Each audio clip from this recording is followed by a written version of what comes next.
Hello. That was a very subdued hello. Welcome to my review of 1881 by Cerruti, or Nino Cerruti actually, is the designer. This review I'm dedicating to somebody who's an extended member of my family, Nikki, because I know she wears this a lot, and it does really suit you as well, Nikki. I remember when we went out for dinner and I immediately asked you, didn't I, you're wearing 1881. It's a very distinct fragrance, it's really nice. Wouldn't say it's necessarily something that suits me, but that's not kind of why I'm here. I'm here to review the fragrance. So I'll just firstly say I'm not really sure what the significance of the year 1881 has to do with Nino Cerruti or that company. I've tried to do a bit of research, but I couldn't really find anything. Maybe I just didn't look hard enough, but they've got, you know, the female version of it and the male version. Both, I think, have some kind of similarity. It's very weird, even though one's very feminine and one is very masculine. So about the fragrance, it's a floral,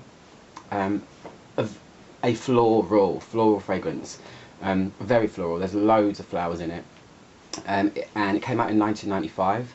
That is my golden decade of perfumery. I always say it in my reviews. I just think that fragrances in that decade, I sound like a broken record, but you might be watching this video for the first time, or one of my reviews for the first time, so you don't know. But they just seem to be really good then. They seem to be kind of all of them unique and good quality, and this one kind of is as well. It's an eau de toilette, did I say that already? And it only comes in eau de toilette, what's the word I'm looking for? Strength. Or, yeah, eau de toilette strength. It doesn't come in eau de parfum or any other kind of variations. There's lots of variations of 1881. There's a red one, there's a fresh one, I think there's a blue one. I've only ever smelled this one, and it's the original, and I'm just going to stick to this for now. So here's the box. They actually changed the bottle packaging itself, but I think the box has kind of stayed the same. It's just really basic cardboard, peachy. I'm not sure if every box is different, because it has got quite a detailed design on it. And sometimes with kind of like my Eden that's up there, all of the bottles are different because it's kind of marbled glass. I don't know if the boxes are like that. Check yours, I don't know. Yeah, mine's a 100ml bottle. It's just kind of plain, all the ingredients on the back. The bottle I find really awkward to use. Anything that's kind of wide and flat like this, like Bulgari bottles, anything that's wide is quite annoying to spray in the hand, but like I said, the lid used to be kind of like a white and peachy marbled effect. My one's got the metallic one. I don't know if that means it's been reformulated or not. I hope not. So many fragrances now are getting reformulated, which is really annoying, but yeah, it says Cerruti 1881 there, and it says 1881 etched into the glass as well. It's frosted, it's kind of, looks kind of like a drink, I think. And yeah, shiny silver spray. So I'll tell you what's in it. As I said, it's a floral, so there's a lot of flowers in it. So the top notes, you've got jasmine, that's a really heavy flower, freesia, rose, iris, violet, lily of the valley, mimosa or mimosa, and then bergamot. So loads of flowers and one kind of citrusy note. Bergamot, I always say, is kind of like sexed up lemons. It's really, really beautiful when you smell it on its own. Then the heart notes, loads more flowers. You've got narcissus, which is also, if you're from England, we call it a daffodil. Geranium, orange blossom, chamomile, tuberose, and then you've got coriander, which is a kind of green smelling note, but it's used as a spice if you don't know already. Galbanum, which is another green smelling note. It's kind of like a very plant like smelling note. It's very unusual. And then you've got Brazilian rosewood, which is a really beautiful light wood that has a floral tinge to it. So they've even got packed in a bit more flower there. And then the base notes are cedarwood, which is absolutely stunning. It's I think it kind of smells a little bit petrol-y. It doesn't really smell like wood at all to me. And then vanilla, musk, amber and sandalwood. So it's got tons of stuff going on in there. I must say that florals are and I hold my hands up, it's probably my weakest point when it comes to fragrances. Flowers are so complex. When they're all put together, you can create magic, and I'm still kind of learning about that at the moment. There's a few that I know, but there's some that I couldn't even comment on, like chamomile. I've only ever had chamomile tea, and daffodil. I've never actually smelt an essential oil of that, so I'd like to. But yeah, so I've been wearing it all day today. So I've smelt it loads of times on other people. The first time I ever smelt it was when I used to work at Disney store.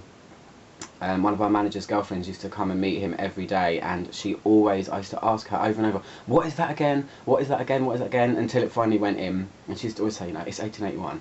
So I wanted to get some for nostalgic purposes, because scent memories are kind of important to me.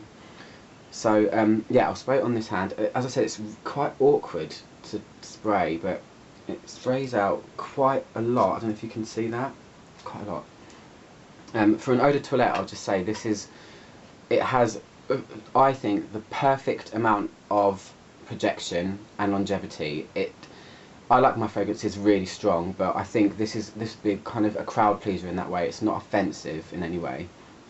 So yeah, what does it smell like? Oh my gosh, this is going to be a tough one for me, but I'll try my best because I've been thinking about it today. So let me just check that my camera is not going to cut off, because when I'm recording in HD, it tends to just cut me off. I'm going to stop it and I'll be back in 1 second. Yeah, it's really cool because when I first smell it, obviously you've got all of these flowers kind of vying for attention, but it seems that even though you've got kind of split down the middle of really heavy flowers, you've got tuberose, jasmine, geranium and orange blossom. Those 4 flowers are really powerful usually in fragrances, and they usually dominate. But then you have the more delicate flowers on this side. You have iris, violet, freesia, which is quite fresh, and mimosa is kind of delicate as well. It seems, which is really strange, that the delicate flowers overtake all of the things that I would think would be a headache, basically. It has a real delicateness to it immediately, which is really nice. It's got the bergamot, which I said is like sexed up lemons. That is there only for literally about 2 minutes. It does have a kind of freshness to it and a kind of citrusiness to it, but that changes quite quickly. Bergamot is a top note, so it is going to disappear fairly quickly. But yeah, you're really getting the more delicate kind of powdery flowers straight away, which is violet, iris, rose and freesia. Sorry, I keep going to burp and then trying to suppress it. It's really annoying. Yeah, so that's that. It feels fresher than looking at it on paper, looking at what's in it. Geranium, massive heavy flower as well. Chamomile, I guess, is kind of delicate, and tuberose, massive as well. So not the weak ones, but the delicate ones are the winners in this fragrance. It gives it a real kind of clean feeling. It's a floral, but it feels fresh and light, although it's got some power. I mean, strength wise, as a fragrance as a whole, it's got some power, but it's not a heavy floral in any way, which is probably why I like it, because I'm not really attracted to majorly heavy florals. Some, I guess. Whenever I say things like that, I think, looking up there, I have actually got a few heavy ones, but this is really, I would call it pretty more than statement. So, it's after about 5 minutes or so, it goes through this really weird stage on my skin, and I'm talking about when I smell it like this, not when it's in the air. It goes through this stage of what I can only describe as smelling like real petals. When it's here, sometimes florals to me can smell like if I actually had a petal and I went like that and crushed it in my hand, almost like mixed in with kind of muddy water. It just smells quite real, but I couldn't tell you which one of them it is, because as I said, flowers are kind of my weak point, but it does have that real feel, that authentic kind of petal smell. But then when it's up in the air here, when you smell it like wafting, it's much different. It's a lot fresher, and after a while it kind of crisps up a bit. Even though it's powdery, it still holds on to it's not like soft powdery, it's more crisp powdery. It's really hard to describe this one. I was thinking about it today, thinking, gosh, I'm not really sure, because I can't pick things out, because there's so many flowers and I'm unfamiliar with a few of them. It's going to be difficult to just describe the overall feel. And I would say that, yeah, it's a fresh powdery floral, but it also has a slight kind of something romantic about it. It sounds weird to describe a fragrance as romantic, but some of them are. You know, you get these really soft, velvety, flowery fragrances, and this has a tinge of romanticism, is that a good word, about it. I will say as well, and I don't want this to be any reflection on you, Nikki, either, because I know you wear it, it feels kind of comforting, like mumsy. And I don't mean that as in old lady, because that's not what I meant, so don't take it as that. It feels comforting, yeah, as in kind of mumsy-ish. It just feels like if you hugged somebody, it's like a comforting hug of a smell, powdery fresh feeling wise. Does that make any sense at all? That's kind of what I get from it. It's got as I said, it's got coriander in it, which is a spice, and it's a green note, and also galbanum is a very green smelling note, but I don't really get any greenery from this at all. It's got vanilla in the base, and it's not very sweet, I don't think, at all. If there is sweetness, it's only a tinge. And then it does smell very musky, and it doesn't smell very woody, I don't think, either. The flowers are the main players, and that's kind of it, really. It's dry here. It's difficult because it feels like it's so well blended that nothing really sticks out. It just works as a whole, and that's kind of it. It's quite unusual. I've not smelt a floral like this before. The closest I would say would probably be Chloe Innocence, where it's that very kind of almost ethereal, light, innocent kind of flowery fragrance.